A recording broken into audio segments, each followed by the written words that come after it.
Hey guys, welcome back again to Ken Tamplin Vocal Academy, where the proof continues to be in the singing. I want to talk about open throat technique and at least my experience of what that is compared to some of the videos that I've seen on the internet. And I've seen some interesting stuff and there's some decent information here and there, but a lot of it is really textbook stuff, and I've not really seen a practical application of how open throat technique works. So the very first thing I want to talk about is laryngeal positions, which means your larynx, okay? Now your larynx for guys, your Adam's apple, so you have this, voice box that kind of goes up and down, and that's your larynx that's in there. And one recent vocal coach, talks about a lowered laryngeal position, a neutral laryngeal position, a raised laryngeal position, and then kind of compartmentalizes all of this stuff. And I want to say that it's not quite that simple. And let me explain why.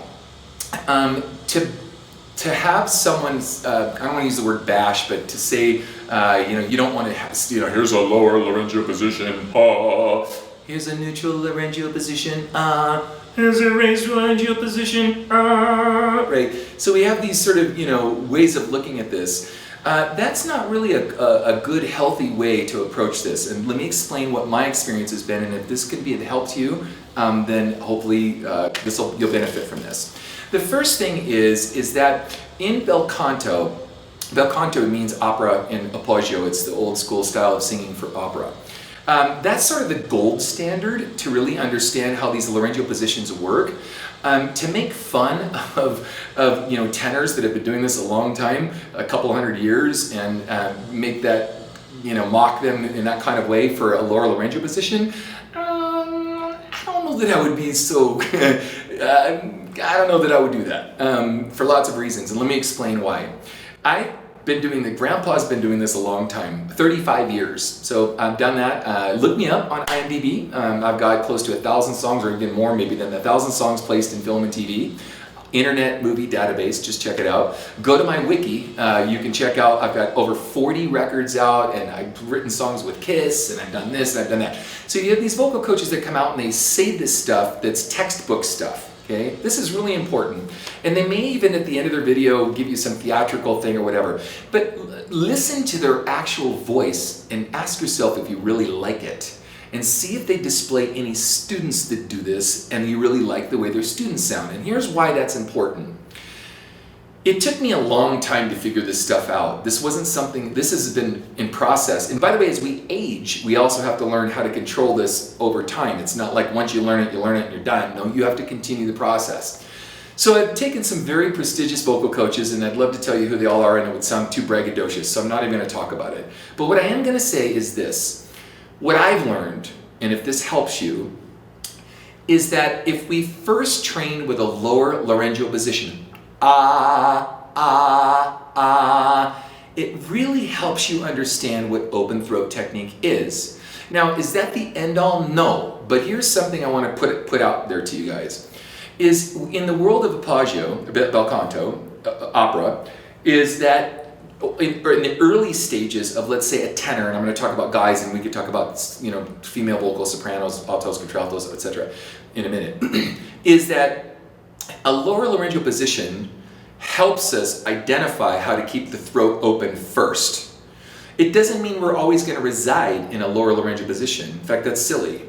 In fact, I've heard so many vocal coaches, especially SLS vocal coaches, say that you should always be in a neutral position. How stupid is that? The larynx moves up and down all the time. It doesn't matter what you're doing. And if you're at one position in a scale, in a lower register, and you start to go up to a mid-voice register, that neutralizes. And as you go higher, if you allow the laryngeal position to go up like this, you inhibit range and you lock down the larynx to where you're not able to go up really high. Up to something really high, okay? And again, guys and gals are different. Their vocal cords are about half the size of men, so I can't go into all the details of this now, but I'm just talking about how open throat works. Now, what I've learned, and I hope you'll benefit from this, so really listen closely, guys. This is golden information. If you're talking to a guy that's toured for 30 some odd years, not some guy that sits behind a piano in a climate-controlled studio that's parroting something from a textbook, look me up, look up the stuff that I've done, I'll explain this to you. When you train a lower laryngeal position, you're able to open up your throat. And you know, what is a throat and all this stuff and blah, blah, blah. Your throat is your throat, guys. Go in a mirror. Doctor wants to see your tonsils. Ah, la, ah, ah, ah. Just look at the back of your throat. We want the tongue drop to the base of the jaw first, okay? We want the back of the throat, and this other vocal coach was kind of mocking the uvula approach and soft palate approach, but that matters. It matters a lot, actually. And it matters even more the higher up you go, so that uvula rises even higher as you go, and the soft palate rises higher as you go to create maximum space. If we don't do that, we actually pinch off and choke off the back of the throat, and then we're straining ourselves to get to instead of like, you know, having a lot of good open throat as we go up. This is really important. So what I've learned, again, this is just me talking, do it, this whatever you want with this information. In the ah vowel, and I'm going to go through the vowels, all the vowels in a second. The ah vowel is the biggest vowel that we have, and it's the most difficult to train. That's why all vowel sounds stem from it's the la, ah. We open up that vowel. There's something called vocal tract shaping, and hopefully I'll remember to get to this in a second, is that within that ah vowel, if we can train that ah vowel open first to keep all this open mechanism in the back. Now what you're going to do is you're going to go to a mirror. I want you to grab a handheld mirror, and I want you to just simply go la. And I want you to watch the position of your tongue. And you're going to see that your tongue swells up, and you start to gag on your tongue, right? Just trust me on this. Go to a mirror or get a handheld mirror and watch yourself do this. If you drop the larynx, your voice box down,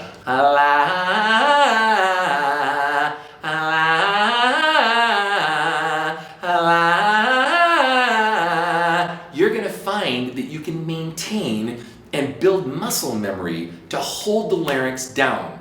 This is really important. It's an anchor. Let me say this again. It's an anchor for your ability to control the larynx, okay? So it's a pillar that you build your voice on.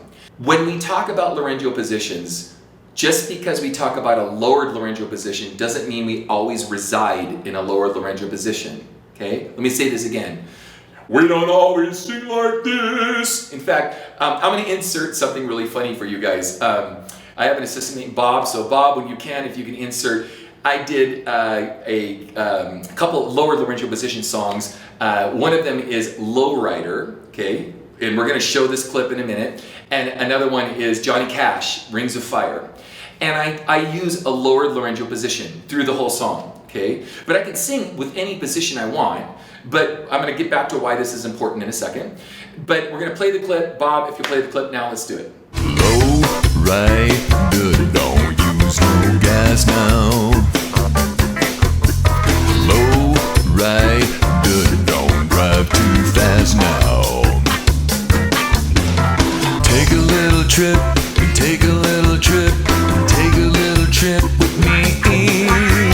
Take a little trip, take a little trip, take a little trip and see.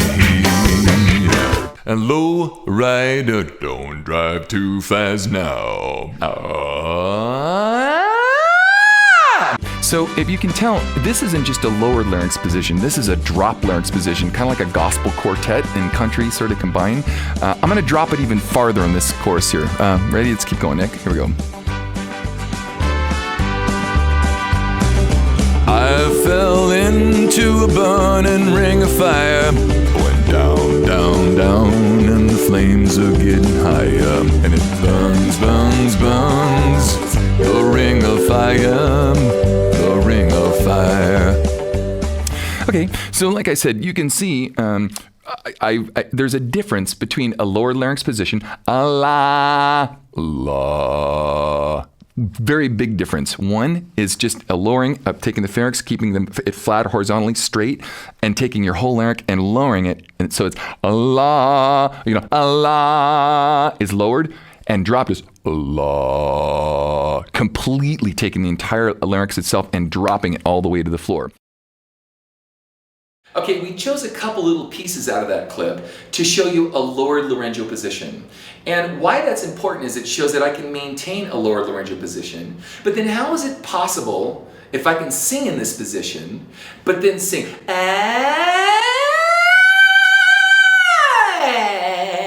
and connect the sound and go up really high and release to a neutral position. I never go to a raised position. A raised position would be this. And you're caught. Okay. Now I know there's a lot of pop artists, Rihanna and like all these people do, Britney and all these people do all these raised positions. And there are people that can do it and do it well. In fact, Paul Rogers does this on the baby, when I think about you, I think about love. Or Paul Carrick, tempted by the fruit of another. He uses a raised position. But if you notice when they go up, hey, they open up the sound and they drop the lyrics. So to say that you're going to sing only in one position and only in this position and only in that position is kind of ludicrous to me. Again, it's just Ken Tamplin talking. I'm just trying to give you good quality information. Let's get back to a lower. Oh wait, I was going to talk about a neutral position. Bob, if you don't mind playing the clip, let's grab Steelheart, for example, where I shift between a neutral position. I have to drop the lyrics as I go through Passaggio, and then I have to come back to a neutral position as I go up really high. Check out this clip. I'm wasted away. Forgive me, God.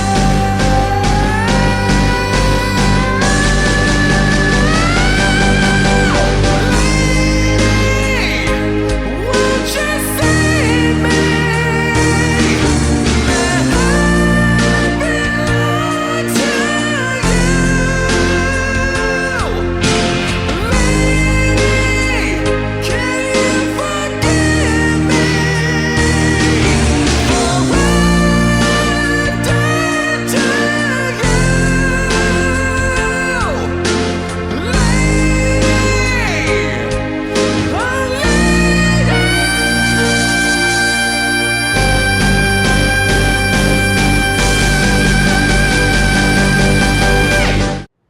Okay, now there's other times you can do it, and use the John Fogerty clip here, Bob.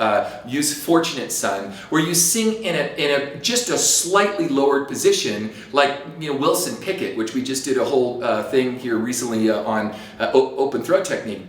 Where I use a lowered position and then I move it to a neutral position. Check out this Fortunate Son clip. Some folks are born made to wave the flag. Ooh, they're red, white, and blue. And when the band plays hail to the chief, ooh, they point the cannon at you. It ain't me, it ain't me. I ain't no senator's son, so it ain't me, it ain't me. I ain't no fortunate one, no, no. Okay, why this is important is because when we learn and we train the voice in a lowered position, we can hold down the soundboard of the voice. When we can hold this down, then we can relax it and move it into a neutral position. When we're in a neutral position, or we try to learn only from a neutral position, the default, or what most people do is, as they ascend a scale or a passage, they go to a raised position. And then all of a sudden, they get caught in the throat, right? Now, there are great artists that do this. Like I said, I talk about, Paul Rogers. Glenn Hughes is like and he's got this great, sort of throaty thing. Sam and Dave, we just talked about this in another video. Well, this becomes more of a stylistic thing because I've heard Glenn do this without having to raise the position. But what we do is, again, first, we train first the lowered laryngeal position. Once we've mastered that and we get the feeling of it, well, I'm going to back up. Sorry, a lot of information. In bel canto, when kids are being raised to understand how to sing with these different laryngeal positions, they cannot touch an aria, which is the musical piece in Italian, for 4 years. I want you to think about this. For 4 years, they train vowels in different laryngeal positions. Think about that. Okay? What I did was develop something that showed that if you train a lowered position first and you maintain that lowered position to where you understand when you relax the position to a neutral position, and if you want to raise it to a raised laryngeal position, then all of a sudden you have total command, total control of this, and you can get there a lot quicker. You don't have to do it in 4 years. You can do it in 6 months. Okay? Straight up. if you do it every day, about an hour, hour and a half a day, 5 days a week. And sorry, for those of you that want to take the quick pill and get it, do it faster than that, it ain't gonna happen that way because we're in the gym and we're working out and this is what we have to do. Now, we want to use these different positions all throughout the spectrum of the voice, but there's two elements that are missing, big ones. The first one is remember I just said that all vowel sounds stem from it's the la, ah, and it was a real open sound? Well, guess what? When I go ah, a, and I spread the pharynx, which is just the mouth, right? When I spread the pharynx, all of a sudden the sound closes down. So if I haven't trained a lowered laryngeal position first, I have no way of really identifying how that really feels in the throat when the throat itself closes down as the pharynx is spread. This is really important. Why? Because we don't sing only one vowel, ah. And we sing many different vowels through the spectrum of the voice. And as we go through raising going up in range, up and down in range, we find that we have to change this laryngeal position. And also, there's another huge element to this, which are glottal stops, or things that close down the back of the throat. Now, what do I mean by that? I mean that we want to reside in something called contiguous phrase singing. Contiguous phrase singing is that we want to keep that vowel open as long as we can without closing it down with consonants. Well, it turns out to be this is extremely important because every time you close a consonant down, it closes off the back of the throat. It wants to shoot air up into the velar nasal port. By the way, fancy terms for all this stupid stuff. Not stupid, but I try to keep things so simple. I don't love complicating stuff, and you find yourself using technical terms you hope people will understand. Going into the nose, and so as it goes into the nose, then the throat is going, hey man, what's wrong with you? Do you want this to come out of the mouth, or do you want this to come out of the nose? Could you make up your mind here? Or both, right? So what we want to do, contiguous phrase singing, is we want to have the sound, or in fact, Steve Perry and Sam Cooke, I just did a vocal demonstration on this, and I'm not sure when I'm going to air all this stuff. But if you listen to A Change Is Gonna Come by Sam Cooke, and you listen, I was born by the river. I didn't go, I was born by the river. Because every time I close down a consonant sound, I have to reopen the throat and then get back to that placement that I had, depending on where I am in the range. Well, man, if you think that's tough, and you think that you're going to only reside in a neutral position, or a raised laryngeal position, or a lower position, you got another thing coming. Now, again, I want to say this again. Check out whomever you get your information from. Do they sing great? Not just sing, do they sing great? Like, do you want to sound like them? And do they display students that sing great? This is so important because I could sit there and I could be some guy that gets on the internet and reads all kinds of technical stuff and regurgitate this stuff to you. Or I could put my heart on a sleeve and put my heart on a line and actually demonstrate and show you. This is very, very important. So as we go up and down a scale, if we only train a neutral position, a neutral laryngeal position, as we ascend, there's 95, of doing this for 35 years, 95% of the people I've trained default to a raised position. So they'll go, and they'll get caught in a raised position. If you train a lower position first, this is old school bel canto, guys. You train a lower position first, and then you relax to a neutral position, and you understand the soundboard, how to move that soundboard first. By anchoring it to a lowered position, it doesn't mean you're sentencing yourself to sing in a lowered position all the time. It just means you understand it. I would wrap you in the heavens till I'm dying on the way.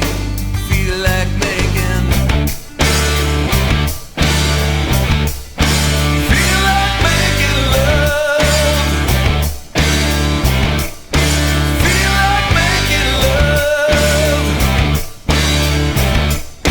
Feel like making love. My baby moves to midnight, goes right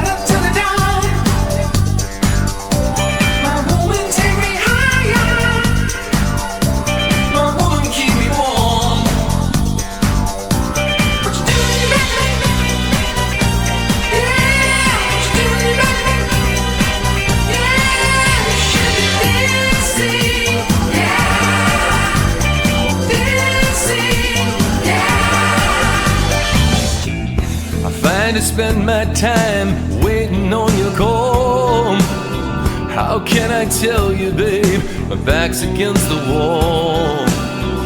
I need you by my side to tell me it's alright, 'cause I don't think I can take anymore. Is this love that I'm feeling? Is this the love that I've been searching for?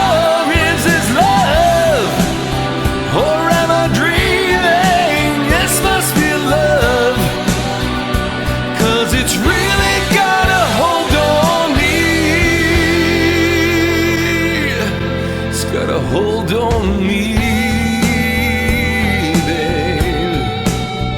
In a town without a name, in a heavy downpour, thought he passed his own shadow on the backstage door. Like a train to the past, that day in the rain, that one guitar made his whole life change. Now he needs to keep it rocking, ain't never gonna stop. Gotta keep on rocking, and boy, it's got to stay on top. The big jukebox hero, got stars in his eyes. He's a jukebox hero, got stars in his eyes. Yeah, jukebox hero, stars in his eyes. That one guitar, she'll come alive tonight. I know that I must do what's right, sure as Kilimanjaro rises like Olympus above the Serengeti. I seek to cure what's deep inside, frightened of this thing that I become. It's gonna take a lot to drag me away from you. There's nothing that 100 men or more could ever do. I bless the rains down in Africa. Gonna take some time to do those things we never had. Ooh.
As you've seen some of these different positions, you see that this can be done in all kinds of different ways. Now, here's where this gets equally interesting. We talked about the vowels themselves. Well, the vowels, if you go to an E, E is the most pharyngally spread vowel that we have, E, all of a sudden, larynx goes up, right? But if you've trained a lower laryngeal position,